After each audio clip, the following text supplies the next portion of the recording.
في حاجة كلنا بنمارسها، لكن الحقيقة احنا ما ركزناش او ما دققناش احنا نمارسها امتى وازاي وفين وعلى ايه. ايه هي الحاجة دي؟ الصبر. كلنا بنمارس الصبر، بس احنا مش عارفين نصبر على ايه. يعني نصبر كده على اي حاجة في حياتنا، ادينا ماشيين وصابرين وعايشين وهي ماشية؟ لا، مش صح. احنا اتربينا ان كل ما تتحمل تبقى انت الاحسن، كل ما تيجي على نفسك انت الارقى والافضل والاحسن، وده مش صح. انت برمجت نفسك او الناس اللي حواليك او تربيتنا برمجتنا ان احنا ما نستحقش الافضل. طب نعمل ايه؟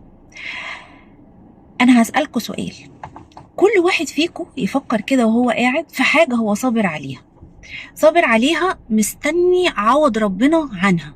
يعني قاعد كده صابر على الحاجة دي وحاسس ان ربنا هيعوضه عن الألم اللي هو بيشعر بيه نتيجة صبره عن الحاجة دي. فيش واحدة تبص على جوزها وتقول انا صابرة عليه، او يبص على مراته ويقول انا صابرة عليه. انا مش قصدي كده، وان كنت صابر على كده فحطه في بالك. خلاص، كل واحد حدد الحاجة اللي هو صابر عليها ومستني عوض ربنا عنها. تعالوا نشوف يعني ايه الصبر. في بيوتنا في حاجات كتيرة تافهة كده حوالينا احنا صابرين عليها ومتحملينها، زي مثلا اللمضة المحروقة، الدولاب ما بيفتحش، الحنفية بتنقط. ليه يا حبيبتي سايبة الحنفية تنقط؟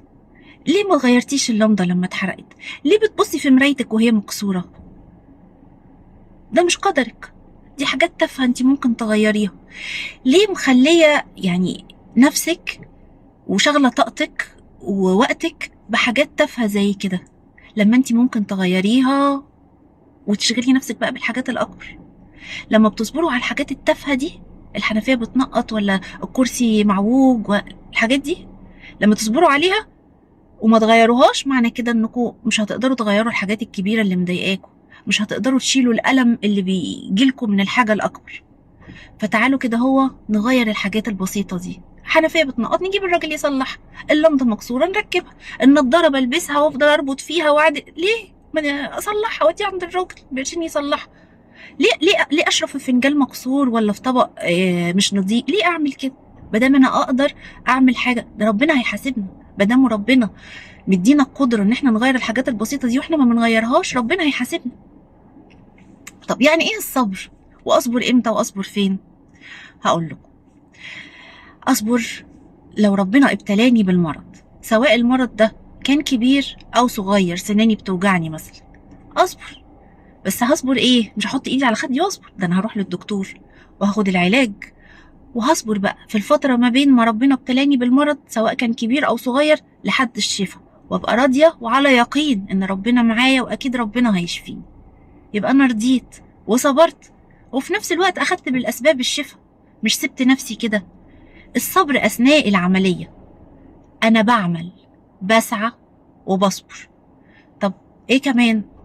انا عايزه اشتغل وربنا مش رازقني بالشغل اللي يعني ربنا ما قدرليش ان انا الاقي الشغل اللي انا عايزه. انا مش ما بقاش مش متعلم خالص وعايزه اشتغل مدير بنك مثلا، لا، بدامي بسعى وبدور على شغلة في حدود إمكانياتي وشهاداتي وكورساتي ودوراتي وعايز أشتغل في الحلال وأوصل لرزق حلال وكده، وابتديت بقى أقدم السي في بتاعي وبتاع على قد قدراتي.